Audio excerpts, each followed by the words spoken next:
Bible sang pakhat chau mangin voina hian sermon han sei kan tuma chang lar tak samsom ni pathum na kan chiar te ang lalpa chumin veng tu ania katla cham lowang ani chuan lo bet sing dup huna te mi bo tir thina cholna tui kama te mi shuai thin kanun na hi mi siam that thina ama minga wangin felna konga te mi shuai thin ani thina lim kor rom zo maila thil thalo reng ka hlau lowang nang ka hne na yom sia ital tum le itiang in min thamon thin ani athu kan chiar lalpan kan zatan mal min som sakro se helaya kan du em chu ka chang than chan ni bok chu lalpa chu min veng tu ania katla cham lowang ti hi ani kan ko sanin kum som ngana kan lom dona golden jubilee kan lom dona la kan zir vut maya la zir velo kan chon arem huna kan chuak kanga chuak velo kha kan ningal don boxia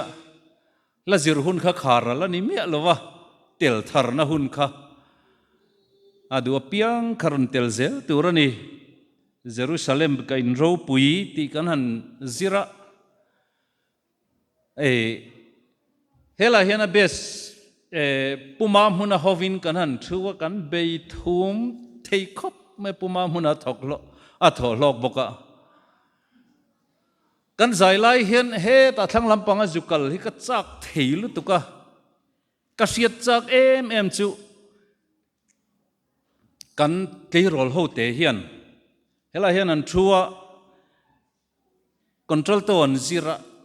an o te khan zai kha pol moilu tuka kha zuk ngai thak hi ka chaka trum kha chuka hela hian nunglama ka kala ka ngai thato hialani a moi hi ka til tuka chu tiang chuan jubilee lom turing kan in bot saya ko sanin enge amamo jubilee lom tur chuan enge kan mamo ti hi voina hian han soitel po kan dua budget committee peng sang in budget anan thelu ta kan budget chon cheng noi ni akhum top ringot mai ni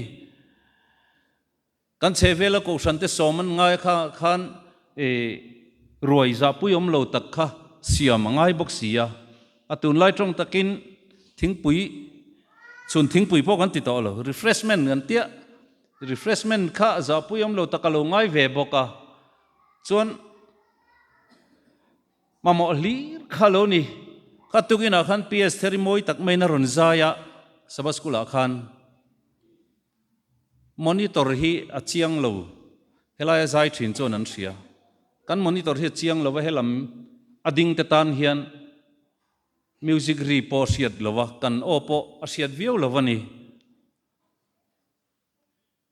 chutiang tu ko san khan kan lo mamo reng maya ma se kan budget lampang kan fundraising lam ho tu ten puso thana team khan pulal rama te ho an oma an ngai ton hi boi hi kan ring mai khopa ke ma phak tok in fundraising lama hian om tai la chu voin chu putlang rem ar in kan ti fai don te ko san natlang in siam kha ngai hian kan set tlat peka a ari ra bal lam kha kan ngai to tur ni lo voin chu met aim hospital ti fai ngai thalai som ni rol chu zu thokang pastor quarter ti fai po ngai mai theini abal wang lam ni lovin pusata lova lo thongai a thai mun thongai tepo kan ti ngai mai thei ti kha karil ro chona lo omani ma se budget fundraising lam chon an ron phora chuan ti dan an ron sian ron ngai to chuak thaviau maya chuti chuan ko sanin jubilee lom tur khan mamo sang kan nei kha ron lang chuak chowani ti chuan kan ma mo kha mi pui a khan aru kin alo thok ni hian ka sia sound system atana kan ma mo bul pui ber hey sound om lo hian a boi thak khop maya ni chin khan purama wa chuak pheya so puma huna control room a duty a ka on se tha thei lo helai ding te o khan se tha thei lo ni kan ringa purama na wa khoi vela hey fia fel takin kan tong thei ta het tiang hit luk lo phei se la chu ke chu ka o ringa puwa ma te o hi chu asiat thei vak lo mai thei pi mary la o tham chi lo nia kan ding ma sa te ho o kha siat vak lo mai thei ni chu ta tak chuan ko san ina amamo kha lo lang chuak ta sound thatak kan sound hi thuam thatangai chiang lutuk mai ti kha lo lang ani chu ta chuan kan ma mo bul pui ber mai chu cheng noi ni don man kha lo ni ngal top mai le ngala sound i thil apoi mo sound system apoi mo pakhat po kha noi kha le singriat borvel in ka varangai ban ngei ngei ngai ti kha lo nia chu ta adot le lo oma enge boni ma mo tla chop chho kha ron om chho ta pop pop mai ani kan bul kan ma mo lian ber mai man to bok si noi ni don sen ngai chu kan soi se lo mai ange pi chan damin hei chu kan lo tu mangi ron ti lau mai awahan lom tak pathian thil pek pathian ta na thil pek ko san pathian ko san te ta na thil pek tur khan an ron ro man top mai ni chu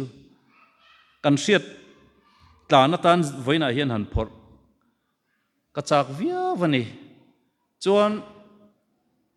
condenser an tin ka sia noi sing khat le sang ni chuang man kha tlangwal tungani kha kan tlangwal doctor lomte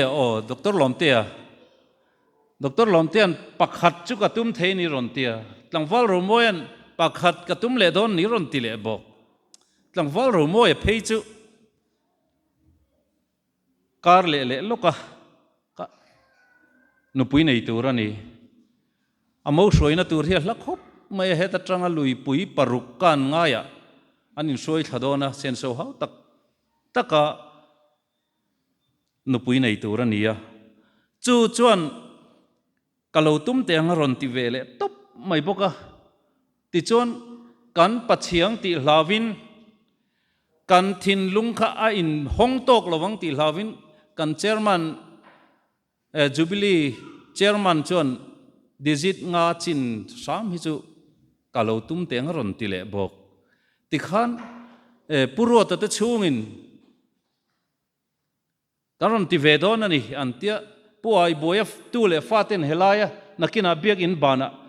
in endonia ni zanin khom ho khachon kan seto khilai khian kan logo oma a eng vu to ni zan khan heng zong hi kan ron tu mangan ti bok tiang khan lungphun na lo ngai boka jubilee lungphun ke kan ron tu mang ti anom bok tiang khan ko san hi min phalte awangin nung takin akal chho ani ole he ko san hilal pana suai zia voinia hian soi ka du ani lalpana ompui zel zia soi ka du ani keifang sai tu la tangin rongbol tu an local ni in ka sia chu chuan helai hian bible study te pe in ko san an ron dina chu ko san an ron dina chu atir chuan an bei seidana chuan biak in an han sakte pon ta hian zai pon la zai don ti kha an mit thla ve tho ma se chu ti lai chon member kha bong sa kezin hi lek ei khop lek chuan ni sia Christmas roi ten han siam ve i biak in pon mi mal in chunga siam thei reng kha biak in pona mi mal pona khan an wa siam ve an wa chum ve sim sim roi kan theve don lo man ti tho bong sa kezin hi lek ta chu in chunga chuan thei reng ani an mit thai ro chuan eng tik nia mo chuan ko san lian tak hian lo mang ngel net takin lo mang ti kha an be sei ve an rin na ani hi kan pastorin voinia hian mi hova alo mom khop mai hun te hian changjok se kan lo in selawa poi ka ti khop maya ko san din harzia se chiang tu ani karing kan pastor khoi khoya mo bible study ti pe in chung ko linga chung ko ni thum lek lek biak in nei sak ram dan om lo mi tin man la thin an han la ko san ron dinga reilo te kum linga kum sompo dai mang lovin biak in chu lo tlabal le thin lo tu an om lo an pem zo an piang pung bok si lo an thi zo zel chu din mun chu he ko san adin tir po khan helai ron din tu te khan an ril ro chona om ve reng hi ka ring ani lau thon na lian tak ne na om ka ring ti chuan kan ko san lalpana om pui big zia hun san chu kan soi lo wanga kan he ko san lalpana om pui big zia chu a setu kan ni member zan ni chuang kan om thota chu ti chungin helai ko san na din tira changa om thin te keini mu pha ka ron in khom thin te bethela ko san dang biak in dang adin anga ya chumi an kol tu tur chon kan hanin then vele ta ngala chuti chung ko chon kan ko sana hian ti hian ngel het takin kan om chho ani hun har sa tok fo mai voinia he hun thleng thei tura hun har sa hi tok fo mai atira biak in an sak khan helai an sak ka sexual mai theya ka sexual lo chon ka sia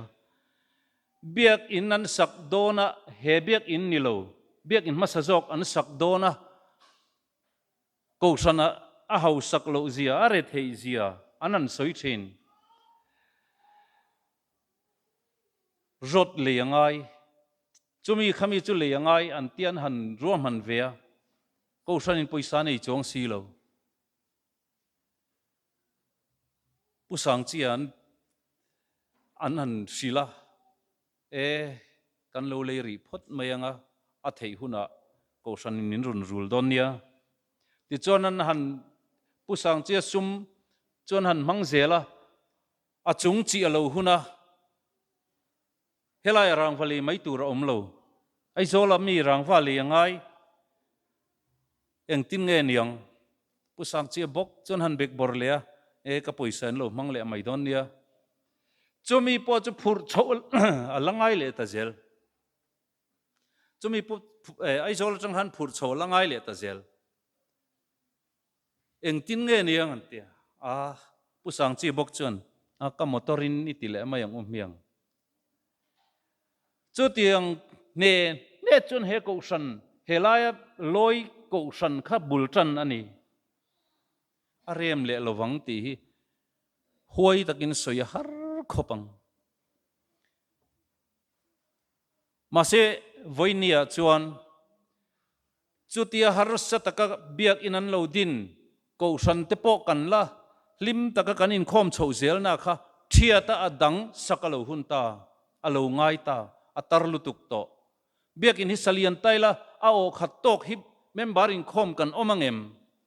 za thak deu hian he laya tuna thalai tlar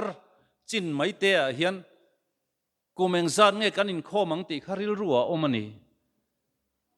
ma se kan saklen na na chon pathian in ko san te en kola mangaya lalpa chumin veng tu ni katla cham lowang ti kha ko sana hian a langzel ti hian member poimo zual in khom lowan om nuala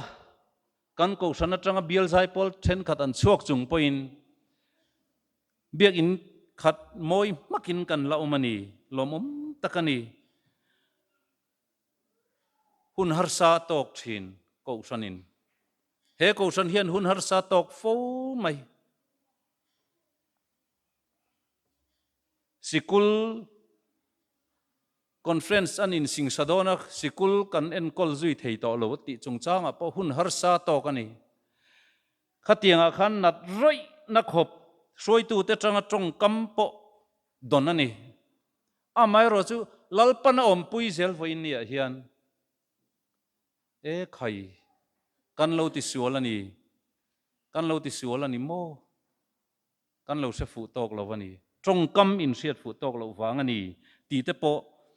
don le ani lalpan na om pui tlat ti hi asiat em ani soi tu in petak tak ko san hian adong zel amak khop mai hey tukin jing te khan chong hei trong trai ur sun man turan ya wangin kan kal khoma member som panga kan kal theinia mole alomum tak takani trong trai ur sun conference atanga anron hoi hot chu ko san hian mangzom theilawang ti hal om lutuk biak in hi kha huna khan lua tu nom lawang ti hi he ta soi tu din huna rang chon a hlau om lutuk ani ma se member som panga lai mai kan kal khoma Sodom le Gomorrah ti chiata ni don khan heng khua zong zong atang hian mi fel chu mi zat chu om sela iti boral thowang em tin lota khana dil niam zela ma se kha khua khati boral lo thei lovin a omani kan ko san members zani chuang deta hian jing trong tra in khom kal thei hi mi som chuang lai kan lom niam le deaconess le thalai soi tu te le elder te atanga kim vek thei tur tia ngai tuana atang ero chuan atlem kan ti mai thei amaro chu ko san mei cher chinung tok tur chuan mi som panga chu tam tak kan ni kati voina hian lom thu soi zong ka soi du ni member tam tak mi som panga lai mai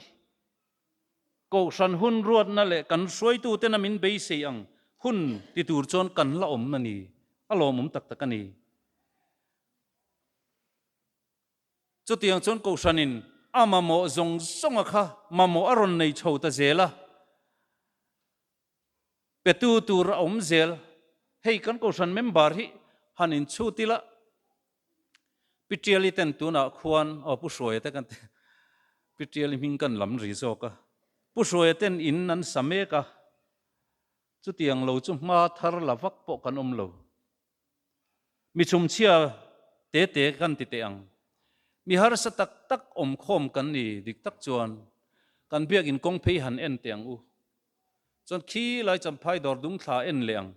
kho pui chung hi en kualila heng jing atang hian hemi in chung atang hen kan ko sana tu man ron in khom lo chumi na en tir chu mi hausa kan om lo cham phai level ai zol chu kan te phalawang cham phai ang level atang po hian te ta ila mi hausa kan om lo ma se chu ti chung chuan lalpan a ko san hi a hmangai em ama mo pezel khovel thila boi em kan ni khovel thila kan boi lutuk mai dik tak chuan mamo dapin kan boi kha kan nu kha amu thutui khop maya a om ka thini kan boi je kan soi teng hei pumuana boi je ka soi ma sanga pupaliana chu ka soi ngam ri lo boi takani asumo po ma ina la thleng chho thei lo zui le ta hala silipar tla lok in a tham kho thlen chho chin hi ka ringa pumuana hi afaten tunan naute bera pian ma khan annu in zanlaya thingpui siam chon an naute lo har hian apa thingpui juk pedon em mi ati thin zandar khatvela kan wa han boi tak ti ro cái ní chung thấy cần van bồi lek lúc tắc em tụi bùi à cho mẹ tomato thấy cần dục phur chawa buk lệ char chara dar som pani kan pel chang om jing dar thuma kan tlan cholo chon bazara sit kan changlo dar thuma kan hara kan unload sa in chung mi khak motora kan da lut le kan nu hi han thutum velu thina aron sal zo vele do kha chang chon ko san nu hovina tomato ila nem bin ila nem an ti te ke ni tan chon mal som na ni o kan lom thei lu tuk yas nu zam te na ron haule to ti vel kha kan mal som don na ni ti chon zorina lo harang ti hlauren reng ka tlan ho san thalea kan ching via chang chon ka ching man to lo leile ta sanghan chokang ti hlaun ka juk tlan tha ka ho chu sikul kala lo huna achang chon na tho thuam no ka ngala sikula khan in thleng to lo in phaya ka fe ngal kan vahan buai tak kan ni in ka thlen chon khuwa thim in chung kan ina hian nitla hi ka mungai mia lo in vahan a mai min ti mai thei pitriali chon an ina min ti to oi in thok na sai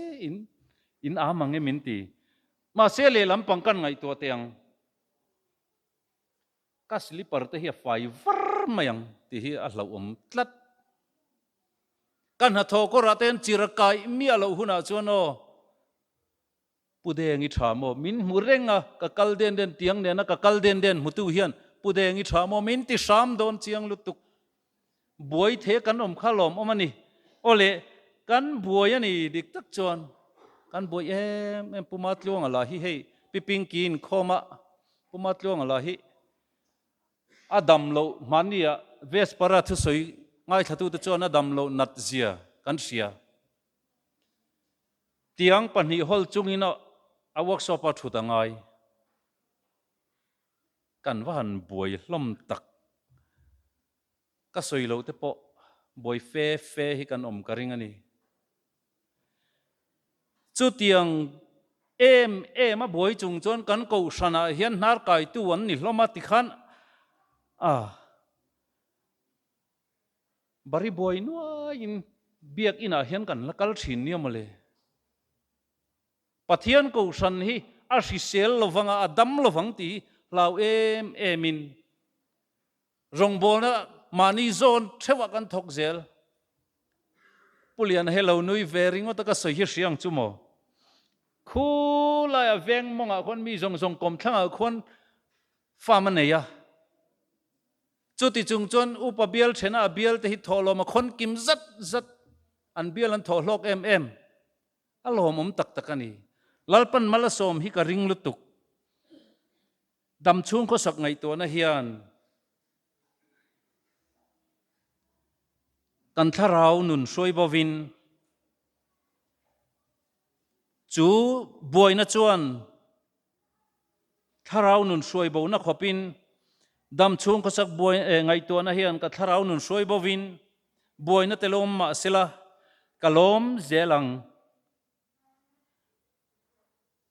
kalom zelang hei hi sia in lalpan min ngai to thin lalpan ko san hi ngai to thin ani kan hausalo khop nang khozol thalai khoi layan kaldona ron sponsor te ti ngam thak tur hi tu ma kanom lo ma selal pa ko san ina amamo huna chuan pi chandami te vazenamo cheng noi khat le sing ria ta ron phor mai ni amak lutuk pathian avazen chuak mai hei purota in khom lova aron in khom ve te han ching ma tu purota khu amut hut luan thak khian ka se sabas school to divine service a hian amut hut luan thak thin ma se mak lutuk jubilee pualin thilpek lalpana mamoni a ipte tangin cheng sanga jujan chuak le top mai ni amak lutuk chu ni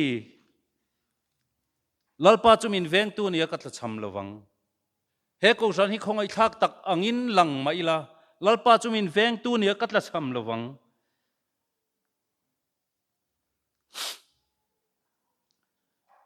an lom pathiana hian an lom hi ka ring lutuk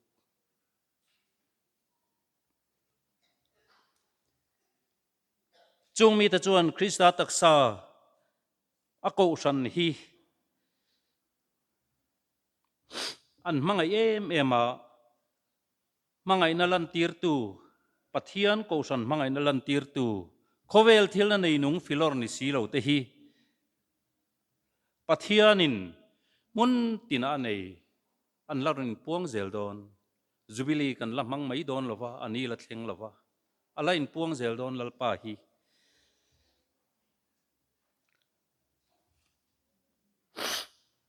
la thana sakho ka cha khop mayama se kan huna rei ka hlau si ki darkar chan ve loi mai ka ding to kan kai toi don ange heti ema mangai tu ko sanin nei hi a minga elder te upa te le nar kai tu ni tan chuan alom ema soilo tan ka ui ema ming merin kan soi chuaka lo lungoi lo chuan min ngai dam donia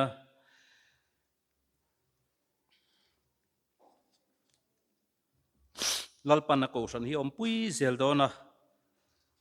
mangai nai na om pui zel dona ni Krista thi sen misual final lui chu kan biak ina hian aluang lawang ti an hlawe mema kanin polkhom na hian Krista zom lawang member ten nuaman ti lawang zai thiam ten kan biak ina hian zai nuaman ti lawang kan thalai te zai ve tur point zai an chak lawang ti an hlawa chatua na kangai lo turin biak ina hian pathian mangai na thisen lui chuluang se an duani ko san chudina ol mai thei bible study pe a mi tharau wa min po khoimolai chona om fo mai ma se nge na tura ko san phun nget tura thil ti theina nei ero chu har em ani kan ko sani kan van nei lutuk eng kima lalpana om puyani lalpa chumin veng tu nia katla cham lawang ti hi he ko san din chan in nga na ni reng hi kadu em ani lalpana thu malmin som sakro se